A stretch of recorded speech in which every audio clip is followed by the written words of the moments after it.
Do your windows look like this? Or this? We'll have to make a plan. Same problem on a steel frame.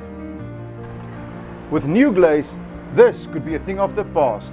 I'm going to show you how to replace this old bad crack putty on the steel frame. The system also works on other frames. A typical problem of unsealed windows and crack putty is dust on your blinds and on your curtains. As with any DIY job, the preparation is very important. Remember always to wear the appropriate safety gear. In case the glass breaks, apply some tape. This prevents splintering. Use a hammer and a chisel to remove all the old putty. Just remember, working with glass is extremely dangerous, so be very careful. To make life easier, you can always use a handy electric tool. When you want to remove wet putty, a carpet knife also works very well. After you remove all the loose putty on the back and also in the front of the frame, take a piece of sandpaper, sand it lightly to remove all the loose particles. Take a cloth and take away all the dust, because the next thing is the undercoat.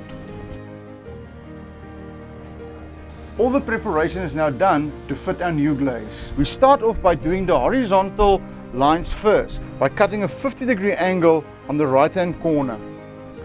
After you've cut this angle, you're going to take the sharp point and push it into the corner of the right hand bottom. Angle the Nu-Glaze towards you, and with your pencil, make sure that you make a mark in the corner where the end of the frame is. And also draw a line with your pencil to show that's the direction that we've got to cut.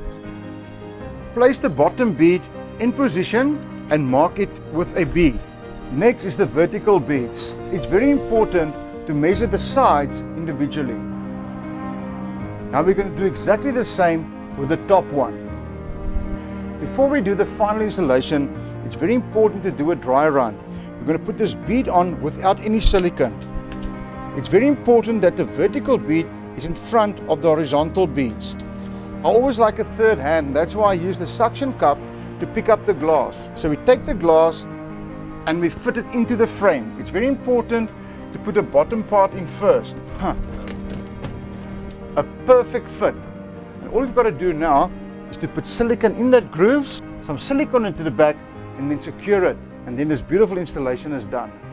Apply a thin beading of silicone in the groove as deep as possible, and fit the Nu-Glaze bead back onto your glass. Apply silicone to the rest of the beads. Be very careful not to break the lip, so don't go too deep into that groove. To secure the glass into the frame, we need to put silicone on this back lip and also in the corners.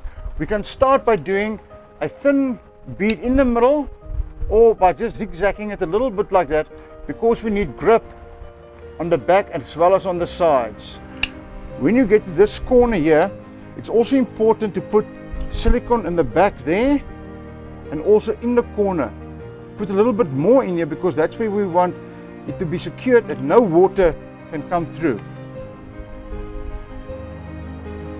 If you have any irregularities in the frame like here, you can apply a little bit more silicone, because this is going to be the last time that you might ever see the inside of this frame.